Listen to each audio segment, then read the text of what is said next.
নমস্কাৰ rules for using the part 2 বাক্য এটাত দা বা দে definite article advanced way practically কত ব্যৱহাৰ কৰা উচিত বা কত ব্যৱহাৰ কৰিব পাৰি ইয়াক লৈ এই ভিডিঅটো যুগুতোৱা হৈছে ভিডিঅটো শেষলৈকে চাব আপুনি কৰিবলগীয়া প্ৰশ্নৰ উত্তৰটো পাব ঠিক আছে আৰু এই সৰু ডেফিনেশ্যন লৈ অনা হৈছে আপোনালোকৰ বাবে যাতে দীঘলীয়া ডেফিনেশ্যন বুজি পোৱাত বা তাৰ পৰা প্ৰেক্টিকেলি ব্যৱহাৰ কৰাত অলপ কষ্ট হ'ব পাৰে গতিকে সৰু ডেফিনেশ্যন লৈ অনা হৈছে আৰু এই কথাখিনি আপুনি গোটেই জীৱনত ফৰ স্পিকিং হওক ফৰ ৰাইটিং হওক আপোনাক লাগিবই আৰু স্কুলীয়া শিক্ষাত এই কথাখিনি দি থকা দেখা নাযায় স্কিলৰ বাবে এই কথাটো অত্যন্ত দৰকাৰী আপোনাক লাগিবই ঠিক আছে অলপ পলম নকৰি আমি আগবাঢ়ো দা শব্দ প্ৰেক্টিকেলি আৰু এডভান্স ৱেত আপুনি ক'ত ব্যৱহাৰ কৰিব পাৰিব চাব দা শব্দ ব্যৱহাৰ কৰা পাৰ্ট 2 এক নম্বৰ নিয়মটো হ'ল যে বিফৰ নেমছ অফ ফেমিলিজ মানে হ'ল যে এই উপাধি আছে নহয় উপাধিৰ বিফৰত দা ব্যৱহাৰ কৰি পৰিয়ালৰ সদস্যবোৰক অৰ্থ কৰোঁতে আমি দা ব্যৱহাৰ কৰোঁ আৰু লগতে আমি এছটো বহাই দিওঁ এছ নবহালে আমি ফেমিলি শব্দটো এক্সট্ৰাকৈ লিখিবলগীয়া হয় বা ক'বলগীয়া হয় ঠিক আছে এক্সাম্পল দিয়া হৈছে চাবচোন The Sarmas are kind-hearted. ঠিক আছে মানে হ'ল শৰ্মা উপাধিৰ ঘৰৰ মানুহবিলাকে কি হয় তেখেতলোক খুব কাইণ্ড-হাৰ্টেড দয়ালু হয় ঠিক তেনেকৈ দ্য খানছ বুলি কোৱা হ'ল ঠিক আছে the Roy family is very respected হৈ গ'ল ইমান ধুনীয়া তো এই ধৰণে আপুনি দা ব্যৱহাৰ কৰিব বুজি পালে নহয় ৰুল নম্বৰ 1 ৰুল নম্বৰ 1ত পৰিয়ালৰ সদস্যক অৰ্থ কৰিবৰ কাৰণে সাৰনেমৰ বিফৰত দা ব্যৱহাৰ কৰি দিব হ'ল 2 নম্বৰ নিয়মটো কোৱা হ'ল বিফৰ ডিকেডছ অৰ centuries ডিকেডছ মানে হ'ল দশক মানে হ'ল 10 years 1 decade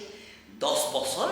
এক ডিকেট হয়নে যেতিয়া আপুনি কওঁতে বা লিখোতে নহয় ডিকেট অৰ্থ কৰিবলগীয়া হয় ডিকেটৰ কথাখিনি বা দশকৰ কথা ক'বলগীয়া হয় তেন্তে তাৰ বিষয়ে দা ব্যৱহাৰ কৰি দিব যেনেকৈ দ্য 1990s এই 90 যে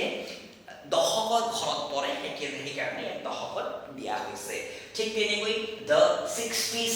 1960s 19 দিয়া হৈছে এই 60s জমাত হ'ব এইটো দশকৰ ঘৰত পৰে ঠিক আছে তো এই ধৰণে আপুনি দাহটো ব্যৱহাৰ কৰি দিব মানে হ'ল বিফৰ ডিকেড আছে তাৰ বিফৰত আপুনি দা ব্যৱহাৰ কৰি দিব হৈ গ'ল ইমান সহজ পানী হৈছে কি নাই হ'ব লাগিব ঠিক আছে নেক্সট হ'ল বিফৰ চেঞ্চুৰিজ মানে হ'ল শতক 100 বছৰ হয়নে শতকৰ বিফৰত আপুনি দা ব্যৱহাৰ কৰি দিব যেনেকৈ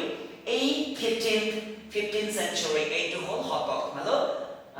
1500 শতিকা বুলি কওঁ নহয় আমি আগে 15th century বিফৰত আমি দা বহালো দেখিছেনে দা বহোৱাটো হেল্ল' নটিচ কৰিব পাৰিছে ন বুজি নাপালে কমেণ্ট কৰিব নিশ্চয় আপোনাক আৰু কিবা মাধ্যমেদি জনাবলৈ যত্ন কৰা হ'ব ঠিক আছে নেক্সট হ'ল 21st century বিফৰত আমি দা ব্যৱহাৰ কৰিলোঁ দেখা পাই আছে নহয় এই চেঞ্চুৰীৰ বিফৰত আপুনি দা বহাই দিব ফৰ স্পিকিং হওক ফৰ ৰাইটিং হওক ইন ইণ্টাৰভিউ হওক য'ত লাগে আৰু ঠিক আছে বুজি পালে 2 নম্বৰ ডেফিনেশ্যনটো এইটো আছিলে এতিয়া দা শব্দৰ 3 নম্বৰ ডেফিনেশ্যনটো পাৰ্ট 2ৰ 3 নম্বৰ ডেফিনেশ্যনটো কি কোৱা হ'ল বিফৰ হিষ্টৰিকেল মনুমেণ্টছ মানে হ'ল ঐতিহাসিক কীৰ্তিচিহ্ন বুলি কোৱা হয় নহয় ঐতিহাসিক কীৰ্তিচিহ্ন শব্দৰ এই শব্দৰ বিফৰত আপুনি দা ব্যৱহাৰ কৰি দিব যেনেকৈ তাজমহল আমাৰ ঐতিহাসিক কীৰ্তিচিহ্ন নহয় জানো ইয়াৰ বিফৰত আমি দা বহালো ইমান সহজ ঠিক তেনেকৈ গেটৱে অফ ইণ্ডিয়া এই গেটৱে অফ ইণ্ডিয়া নহয় ইয়াৰ বিফৰত আমি দা বহালো এইটো ঐতিহাসিক কীৰ্তিচিহ্ন ঠিক আছে মনত থ'ব মানে হ'ল দা পদ ব্যৱহাৰ কৰিব লাগে 3 নম্বৰ ডেফিনেশ্যন পালো আমি যে দা শব্দ বিফৰ কাৰ বিফৰত বিফৰ হিষ্টৰিকেল মনুমেণ্টছৰ বিফৰত আপুনি স্পিকিং হওক ৰাইটিং হওক দা ব্যৱহাৰ কৰি দিব ঠিক আছে নেক্সট হ'ল দা শব্দ ব্যৱহাৰ কৰিব বিফৰ নেমছ অফ ৰিভাৰ যেতিয়া আপুনি কওঁতে বা লিখোতে নহয় যদি নদীৰ নাম থাকে নদীৰ নাম বুজোৱা শব্দ থাকে নহয় তাৰ বিফৰত দা ব্যৱহাৰ কৰি দিব হৈ গ'ল এক্সাম্পল যেনেকৈ দা গংগা দা ব্ৰহ্মপুত্ৰ ঠিক আছে বুজি পালে নহয় নেক্সট হ'ল এইফালে নেক্সট শব্দটো আছে আমাৰ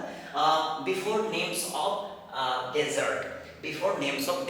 ডেজাৰ্ট মানেতো মৰুভূমি নহয় জানো এই মৰুভূমি শব্দৰ বিফৰত দা বহাই দিব যেনেকৈ দা সাহাৰা ডেজাৰ্ট দা থাৰ ডেজাৰ্ট হৈ গ'ল ইমান সহজ পানী পানী যদি হোৱা নাই কমেণ্ট কৰিব হা নেক্সট হ'ল দা শব্দৰ লাষ্টৰ ডেফিনেশ্যনটো পাৰ্টটোৰ চাবচোন before names of seas and oceans হা অ'চিয়ানছৰ নতুবা চিজ সাগৰ নতুবা মহাসাগৰ শব্দৰ বিফৰত দা ব্যৱহাৰ কৰি দিব দা বা দি ব্যৱহাৰ কৰি দিব ঠিক আছে ডেফিনেট আৰ্টিকেল ব্যৱহাৰ কৰি দিব যেনেকৈ এইটো পেচিফিক অ'চিয়ানৰ কি আছে এইটো মহাসাগৰ হয় তাৰ বিফৰত কি হ'ল দা লগাই দিয়া হ'ল খুব সহজ দা পেচিফিক অ'চিয়ান বুলি কোৱা হ'ল ঠিক তেনেকৈ আৰেবিয়ান সি এইটো কি হয় এটা সাগৰ হয়নে সাগৰ শব্দৰ বিফৰত দা ব্যৱহাৰ কৰা হ'ল মানে হ'ল দি আৰেবিয়ান সি বুলি কোৱা হয় হৈ গ'ল ইমান সহজ তো মই আশা কৰিছোঁ দা শব্দৰ যিটো পাৰ্টটোত যিটো দিয়া হ'ল ইয়াতকৈ আৰু জীৱনত কেতিয়াও অসুবিধা নহ'ব আৰু নহওক বুলি মই